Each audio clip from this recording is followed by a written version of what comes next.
دنیا میں تیزی سے بڑھتا ہوا سیکولرزم۔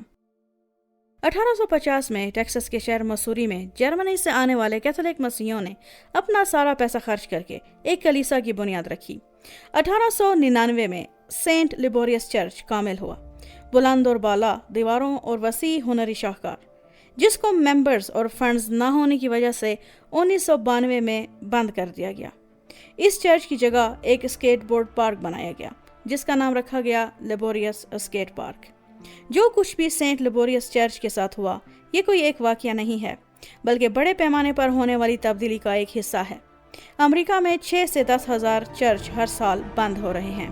ان کی جگہ گھر، اپارٹمنٹ بلڈنگز اور اسکیٹنگ پارکس بنائے جا رہے ہیں۔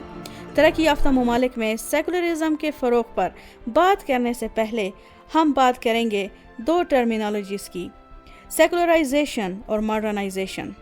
اخلاقیات، اقدار اور عقائد کے سپر نیچرل سے نیچرل کی طرف منتقل ہونے کو سیکولرزم کہتے ہیں، جبکہ دیہی، روایتی، غیر صنعتی لائف سٹائل کے شہری، ترقی یافتہ اور صنعتی لائف سٹائل میں تبدیل ہونے کو ماڈرنائزیشن کہتے ہیں۔ معاشرے کی سیکولرائزیشن میں بنیادی کردار سیکولرائزیشن اور ماڈرنائزیشن کا ایک دوسرے سے تعلق ہے۔ دوسرے الفاظ میں، جتنا زیادہ ایک معاشرے کے افراد ماڈرنائزڈ ہوں گے، معاشرہ اتنا زیادہ سیکولرائز ہوگا۔ ہم سب کہیں نہ کہیں سیکولر ہیں۔ مثال کے طور پر ان دو سوالات کا جواب دیں۔ کیا آپ کو پتا ہے کہ کس طرح سے ایک سیل فون کے ذریعے آپ یہاں بیٹھ کر دنیا کے کسی بھی کونے میں اپنے بیٹھے ہوئے عزیز سے بات کر سکتے ہیں؟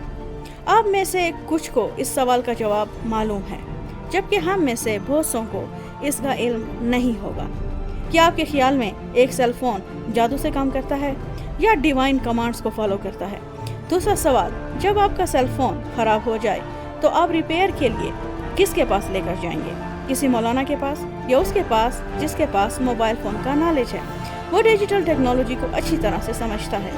اگر آپ کا جواب دوسرا آپشن ہے تو آپ ماڈرن ورلڈ ویو کو اپنی زندگی میں امپلیمنٹ کر رہے ہیں، نہ چاہتے ہوئے بھی۔ اسی ماڈرن تفکر کی وجہ سے ریلیجیوسٹی بہت سے معاشروں میں چیلنجز کا سامنا کر رہی ہے۔ یہ کوئی نیا نظریہ نہیں ہے۔ ہم سے پہلے آنے والے سوشل تھنکرز اور مفکرین جیسا کہ اگوستے کومتی اور میکس ویبر نے ریلیجیوسٹی کے ماڈرنٹی کی وجہ سے چیلنج ہونے کا تذکرہ کیا ہے۔ وقت کے ساتھ ساتھ دوسرے اسکالرز جیسے کہ اسٹیو بروس، پیٹر برگر نے بھی ان تفکرات کا اظہار کیا ہے کہ ماڈرنائزیشن ریلیجیوسٹی کے یہ مسائل کھڑے کرتی ہے۔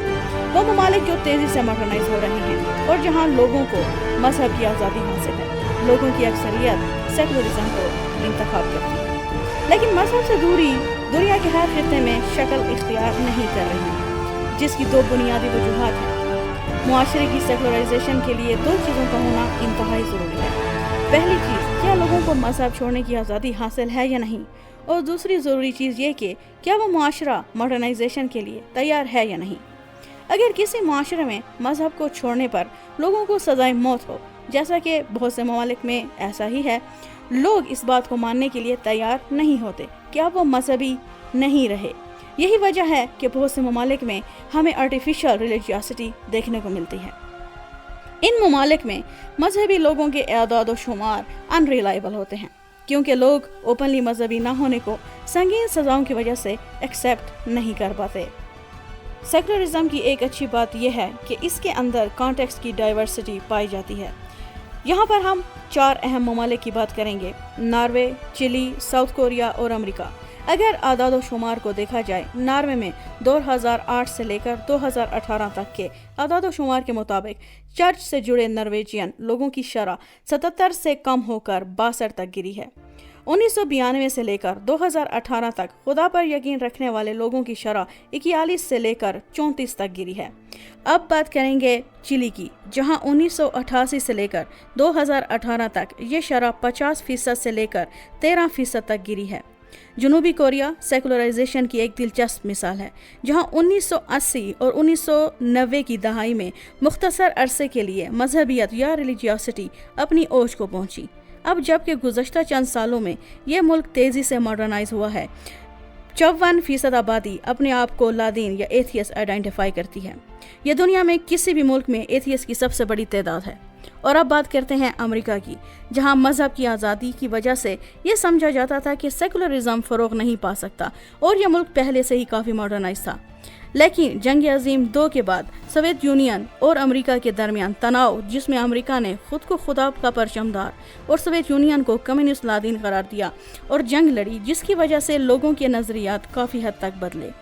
جب 1980 کی دہائی میں کولڈ وار اپنے اختتام کو پہنچی، لوگوں کی مذہبیت کا زوال بھی شروع ہوا، جو اب تک جاری ہے۔ مختلف آفیشل ڈیٹا کے مطابق صرف 40% امریکی چرچ کی سروسز حاصل کرتے ہیں۔ یہ ڈیٹا ویریفائی کرنے کے بعد یہ پتہ چلتا ہے کہ صرف 20% امریکی ویکلی چرچ اٹینڈ کرتے ہیں، جس کا مطلب یہ ہے کہ 80% امریکی چرچ سے یا مذہبیت سے دور جا چکے ہیں۔ جب کسی ملک کی 80% آبادی آرگنائز ریلیجن کے ساتھ منسلک نہیں ہوتی تو یہ کہنا غلط ہے کہ وہ ملک مذہبی ہے۔ اس کے علاوہ ایک دلچسپ حقیقت جو سامنے آئی ہے وہ یہ ہے کہ 48% امریکی اپنی شادیاں چرچ، مسجد، سناگاگ اور عبادت گاہوں سے باہر کرنا اور ان سرگرمیوں کو سیکولر رکھنا پسند کرتے ہیں۔ اس تمام تحقیق اور اعداد و شمار کے بعد ہم اس نتیجے پر پہنچتے ہیں کہ جہاں لوگوں کو مذہب چھوڑنے کی آزادی حاصل ہے، وہاں لوگ ماڈرن سوسائٹیز میں سیکولر زندگی گزارنا پسند کرتے ہیں۔ Secularisation is happening around the world. ایک سیکولر زندگی کیا ہے؟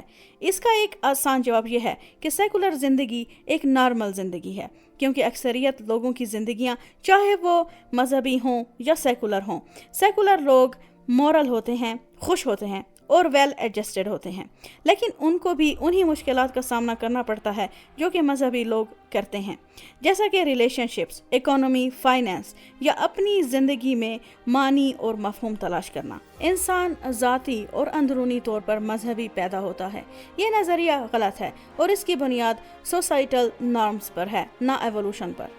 جہاں ہم اس نتیجے پر پہنچتے ہیں کہ جن ممالک اور خطوں میں لوگوں کو مذہب انتخاب کرنے یا چھوڑنے کی آزادی حاصل ہے اور جہاں ماڈرنائزیشن اور ٹیکنالوجی کا فروغ تیزی سے جاری ہے، وہاں کی اکثریت آرگنائزڈ ریلیجن کا انتخاب نہیں کرتی۔ Research and statistics used in this video are not my personal opinions and are taken from Ryan Cragen's book Beyond Doubt: Secularization of Society, who is professor of sociology at the University of Tampa, Florida.